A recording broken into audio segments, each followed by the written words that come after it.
So we're skipping section 11.2, that's fine points of calculus that we don't really need, talking about differentiability and continuity. So if you'd like to look at it, you're welcome to, but it's not part of our curriculum. So we're going to section 11.3, rates of change. So you'll see we have 8 objectives here, and actually the first 5 are algebra review sections that we're going to jump back to section 3.3 to have what we need to do that work, which we then need for section 11.3. So we're reviewing what we need right as we need it. So our goal in calculus is to find the instantaneous rate of change. If the only tool you have is algebra, the best you can do is find the average rate of change. So when we apply the concept of limits to the average rate of change, then we will be able to find that instantaneous rate of change right at any moment. So the slope of the line between any 2 points on a graph, so even if the graph is curved, if you make a straight line between the 2 points, that is the average rate of change. And we'll analyze that both using a graph and using algebra. So there's some algebra and some terminology we need before we get on with that. So let's go back to section 3.3, applications of linear functions. That starts on page 134. If you need a quick review of section 1.2, it talks about the revenue, cost, and profit functions, where revenue is the price per each. So if it's $50 per pair of shoes times you sell 100 shoes, then that product is going to get you your total revenue of $5,000. Then your cost to manufacture is a combination of fixed costs and variable costs. The fixed cost is just going to be a number. The variable costs are going to depend on how much you're producing. So the fixed costs are things like your buildings and machinery, your rent, it could be insurance, things that don't matter how many items you're producing. Then the variable costs might be things like labor and materials, which do vary depending on how many items you're making. And then this equation, of course, is super important for any business, that your profit equals your revenue minus your cost. So the money you bring in minus the money you send out, that's your profit. So objective 2 is to use a verbal description to write a cost function. So here's a verbal description. It talks about a book that sells for $23.50 per copy. There are fixed costs of $145,000 and a variable cost equation. And it's important to note that X is in thousands of books.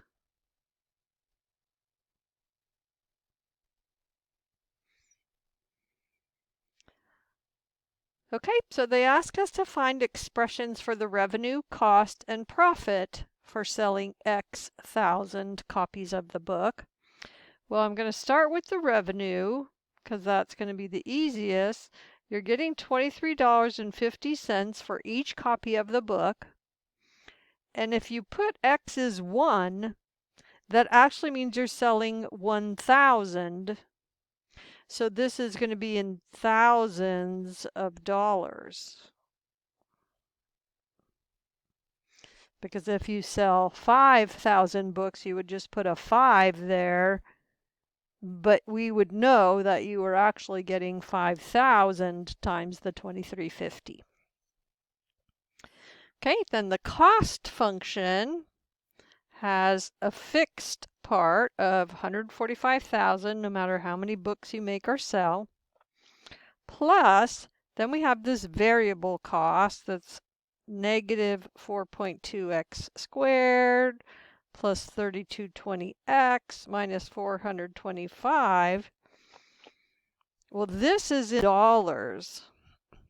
So we need to be careful when we go to make the profit function that we're paying attention to that. So for the revenue to be in dollars, it would have to be 23,500x in dollars, where x is still in thousands of books. So if you sell 1,000 books, you put a 1 in for the x, and sure enough, you get $23,500. So then our profit function is going to be revenue minus cost. And whenever you're subtracting, be careful to use parentheses. So we're going to have 23,500x for my revenue minus, then I'm going to put my cost of 145,000 plus this negative 4.2x squared plus 3220x minus 425.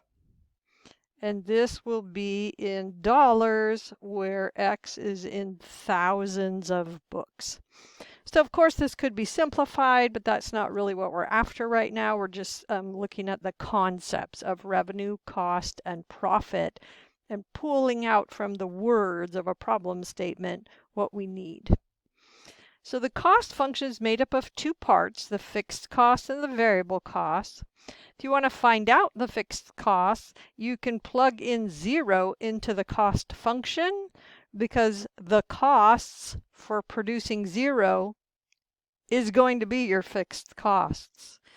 So for this next example, we have total cost in dollars of producing X college algebra books is given by this cost function. So the fixed cost we can find by putting in 0 for the x, and you'll see that the fixed costs are the $80,000 part. No matter how many you produce, you're going to have fixed costs of $80,000, and then the 42.5x is the variable cost part. So then let's remember about average cost. The average cost, we put a bar over the C, and we say average cost is the cost function divided by how many you're making, or x. So for this function, it's going to be 42.5x plus 80,000 divided by x, and that's our average cost function. Then when 1,000 are produced, I want to see you using function notation, and so I want to see C bar of 1,000 equals, and then put in 1,000 everywhere you see an x into the average cost function.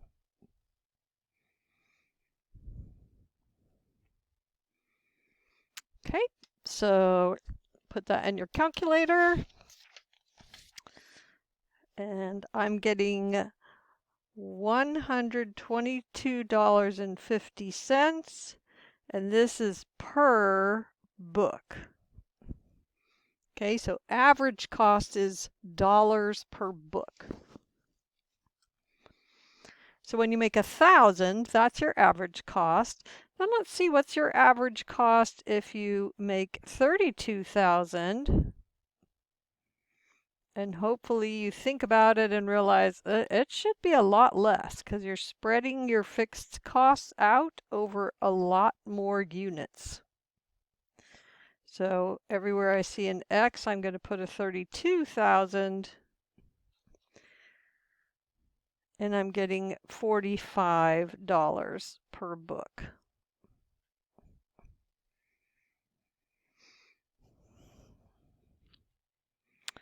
Okay, so the rate of change of any linear function, and a linear function is any function that can be written as y equals mx plus b, the equation of a line. The rate of change is going to be the slope m.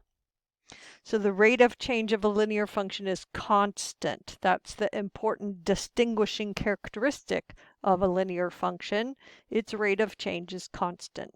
Lots of applications involve linear relationships. So let's take a quick look at one. If we have linear depreciation, there are lots of different ways of depreciating. Linear is one of the most common, but you'll see lots of different ways. So we're going to have on the x-axis time. In general, if you have time as one of your variables, it will be on the horizontal axis. And then the y-axis will be the vertical one. This says I have a machine that's now, so now is at time 0. It's worth $120,000. And it's going to be depreciated linearly over an 8-year period. So the time is in years. And once it has depreciated in a linear way over those 8 years, now its value is $25,000. Okay, so we see that this is a straight line, and a lot of people find it helpful to actually write out the 2 points that we're going to find the rule or the equation for this line. So we have 0, 120,000 and 8, 25,000. Those are the 2 points on the line. So in order to find an equation or a rule for a line, I need the slope. So I'm going to find the slope by the second y minus the first y over the second x minus the first x. And that's going to give me negative 11,875. Well, this has units. The slope on a problem with words always has units of whatever you're measuring y with. So that's dollars. Y is in dollars per year. X is in years. So it's going down by $11,875 per year. So we're almost ready to write the equation of the line. And if you notice, we actually already know the y-intercept because it's one of the points that were given. So we're going to have f of x equals negative 11,875. That's the slope. So it multiplies the x plus the y-intercept. So this is our depreciation rule that says how much is the machine worth X years after we bought it. So the domain of f is an interesting question because if it was just a regular line, every real number would be fine. But it doesn't make any sense to go backwards in time. So 0 is going to be the beginning of your domain. And then it doesn't make any sense for the machine to have a value less than 0, but it can get down to 0. So we want to find this point where y is 0. So to find a point where y is 0, you set y 0. And 0 and f of x are interchangeable. And then you're going to solve for the x value. That's where the green arrow is pointing. Because when y is 0, that's how we know what that x value is. Okay, so I'm going to add 11,875x to both sides. I have 11,875x equals 120,000. And then divide both sides by 11,875.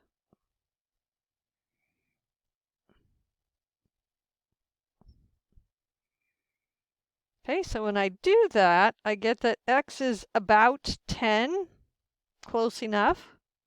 So I would say my domain is from 0 to 10. Or you can write it as an inequality and say x is between 0 and 10. Once you get past 10 years old, the thing's worth nothing. So there's no point in depreciating it anymore.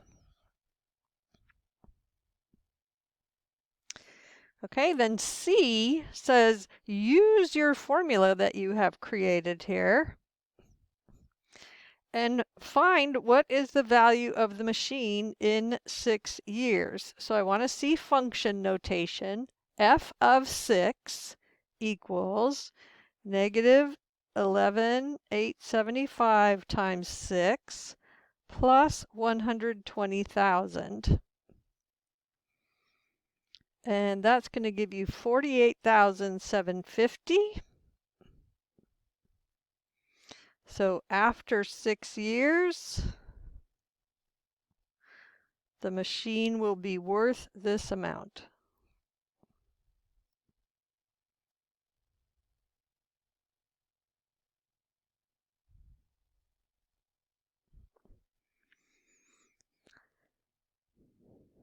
Okay, and then the D part asks about the depreciation rate. And we already know that the rate of change of a linear function is the slope. So depreciation already implies decreasing. So you don't say it depreciates at a rate of negative 11,875. You say the depreciation rate is $11,875 per year. Okay, so that's a good spot to stop. I'm going to make another movie starting at objective 3. So this first one will be objectives 1 and 2.